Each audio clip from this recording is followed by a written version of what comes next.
نحمدہ و نصلی علی رسول الکریم اما بعد فاعوذ باللہ من الشیطان الرجیم بسم اللہ الرحمن الرحیم۔ سب سے پہلے تو میں دیکھنے والے ناظرین سے، چاہے وہ ہمیں سوشل میڈیا پہ دیکھ رہے ہوں یا ٹیلی ویژن پہ اس وقت دیکھ رہے ہوں، ان سے ریکویسٹ کروں گا کہ چند بار کل شریف پڑھ کے ہدیتاً تحفتاً ہم جو ہمارے پیر و مرشد ہیں شیخ حافظ امین بن عبد الرحمن مدینے والے کے نام سے مشہور ہیں، ان کو ہدیہ کر دیں۔ اور یقیناً یہ جو بھی ہم ہدیہ اور اس طرح کے معاملات کرتے ہیں تو خدا نبی کریم صلی اللہ علیہ وسلم یا آپ کے پیر و مرشد آپ کے جو بزرگ ہیں ان کو ضرورت نہیں ہوتی، یہ ہم اپنے لیے ہی کر رہے ہوتے ہیں۔ باقی بات یہ ہے کہ اصل میں 20 اگست کو تھوڑا سا 16 اگست کو پتہ چلا کہ طبیعت کا معاملہ تھوڑا سا ناساز ہے طبیعت مبارک کا، تو پھر میں پاکستان دبئی سے میں کراچی آیا۔ کراچی میں ایک دن رکنے کے بعد، کیونکہ فلائٹ اویلیبل نہیں تھی کوئی لاہور کی،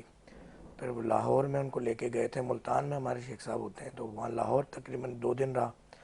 اس کے بعد پھر میں کراچی آیا اور طبیعت کا معاملہ بالکل اسی طرح ہی تھا کہ پھر 22 اگست کو محترم شیخ صاحب ظاہری طور پہ دنیا سے رحلت فرما گئے۔ تو اس وقت پھر ملتان پہنچے ہیں، تو کل واپسی ہوئی ہے، تو 4-5 دن یقیناً مریضوں کو بھی تکلیف ہوئی اور پیشنٹ دیکھنے کے معاملات بھی تعطل کا شکار ہوئے۔ فون پہ رابطہ، واٹس ایپ پہ رابطہ بھی مریضوں سے منقطع رہا، اس کے لیے معذرت خواہ بھی ہے۔ اصل میں محترم شیخ صاحب سے مجھے جڑے تقریباً 30 سال ہو گئے، اور اس 30 سال کے جو رشتہ ہے، روحانی رشتہ خدا نبی کریم صلی اللہ علیہ وسلم کی محبت کا، کہ مجھے ایسا لگتا ہے کہ دنیا کی کامیابی جو آج تک سمیٹی ہے، اور روحانی کامیابی، دنیاوی کامیابی تو یہ تو اذان نماز کا وقفہ ہے، اصل کامیابی تو آپ کی وہ کامیابی ہوتی ہے جو کامیابی آپ روحانی طور پہ حاصل کرتے ہیں۔ تو اس میں پیر و مرشد محترم سیدی شیخ حافظ امین بن عبد الرحمن رحمت برکات عالیہ کی بڑی اہم کردار باتیں، محترم شیخ صاحب کے حوالے سے میں اگر بتانا چاہوں کہ جب آپ 5 سال کی عمر میں تھے تو آپ مدینہ شریف تشریف لائے، اور اس کے بعد آپ نے ایک وقت مدینہ شریف میں گزارا،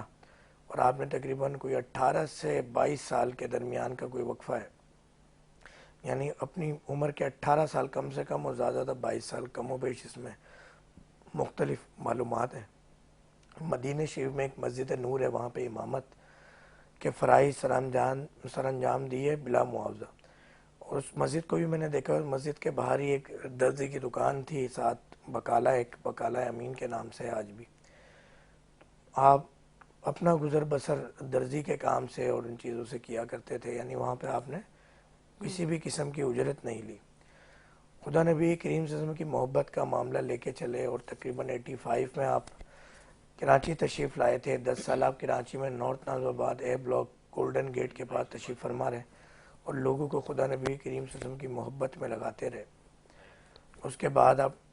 کیونکہ پہلے سعودیہ کے اندر بھی سیاسی استحکام ایک آیا، جس کی وجہ سے آپ کو ہجرت کرنا پڑی، مدینہ شریف سے کراچی آئے، اور کراچی سے بھی پھر آپ کو 95 میں کراچی کے حالات کہ جب عقیدت مند وہاں پہنچتے تھے، کیونکہ وہ نارتھ نازم آباد اے بلاک کا وہ علاقہ تھا جس کے پیچھے کٹی پہاڑی اور پورا وہ سارا ایک قصبہ کالونی والا علاقہ لگتا ہے،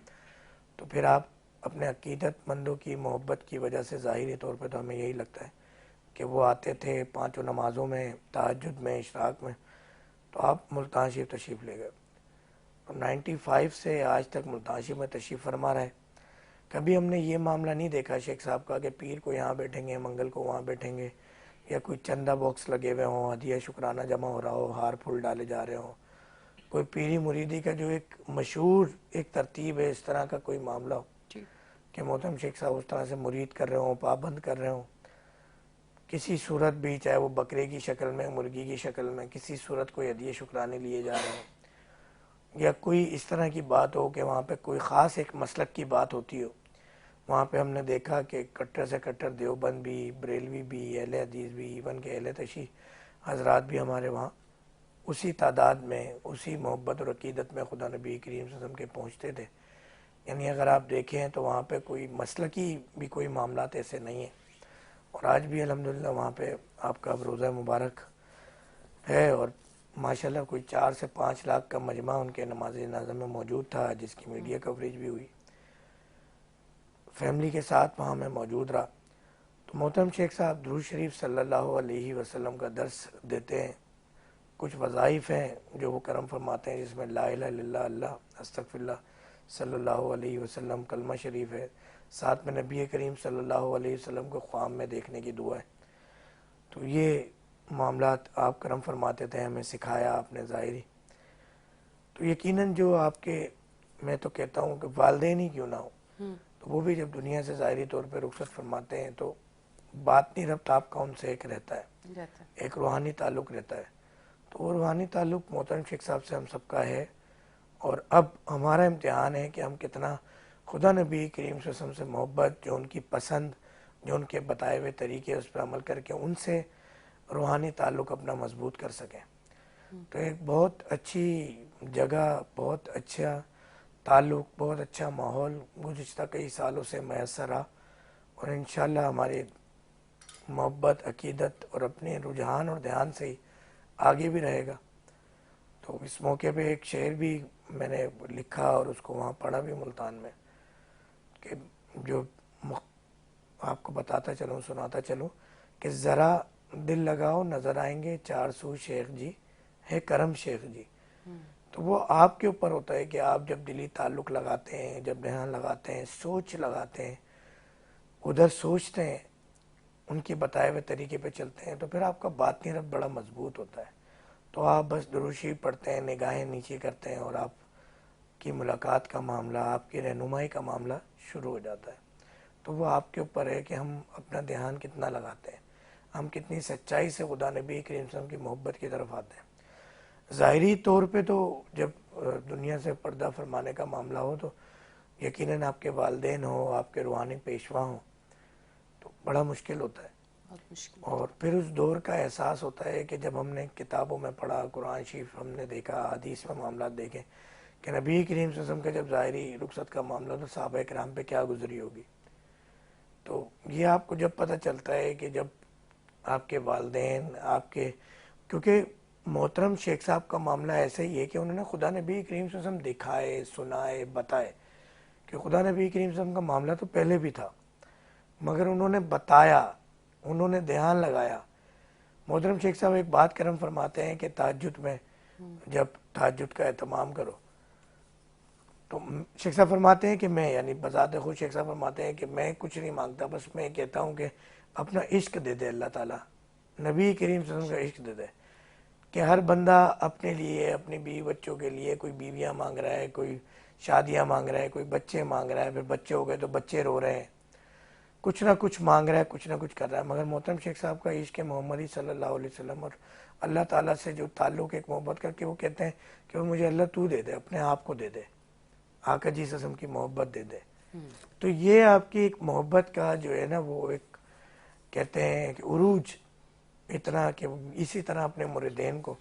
خدا نبی کریم صلی اللہ علیہ وسلم کے بارے میں بار بار سکھانا، بتانا، دل جوڑنا، ایسی بات کرنا جس سے دل لگے،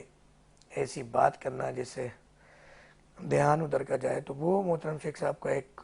ایسی جگہ جو پوری دنیا ہم پھرتے ہیں، دیکھتے ہیں، کہیں نظر نہیں آئی. تو ابھی بھی محترم شیخ صاحب کا معاملہ، وظائف بھی مل رہے ہیں اور چیزیں بھی. آپ ملتان شریف رابطہ کر سکتے ہیں، اس کا نمبر بھی میں زبانی بتا سکتا ہوں کہ ملتان شریف کے نمبر 2-3 ہے. ایک تو وہ نمبر ہے جو UAN نمبر کہلاتا ہے، 061 کوڈ ہوتا ہے ملتان کا، اور 111111 یہ ملتان کا ایک نمبر ہے. اس کے ساتھ ساتھ ایک اور PDCL نمبر ہے بڑا پرانا جو زبانی یاد ہے، جو ہم گزشتہ 20 سال سے ملاتے رہے، 06165624000. تو یہ ایک مختصر سا تعارف بھی تھا، اور اپنی مصروفیات جو گزشتہ 4-5 دن کی گزری، جس کی وجہ سے یقیناً مریضوں کو بھی تکلیف ہوئی، اور یہاں پہ پروگرام میں بھی ویڈنسڈے کے نہیں آ سکا. تو اس کے لیے ایک دفعہ پھر معذرت خواہ ہوں. تو بس دعا کیجیے گا آپ لوگ میرے لیے بھی کہ اللہ تعالیٰ میرا تعلق خدا نبی کریم صلی اللہ علیہ وسلم سے، خدا نبی کریم صلی اللہ علیہ وسلم کے بعد محترم شیخ حافظ امین بن عبد الرحمن سے جوڑے رکھے. بے شک.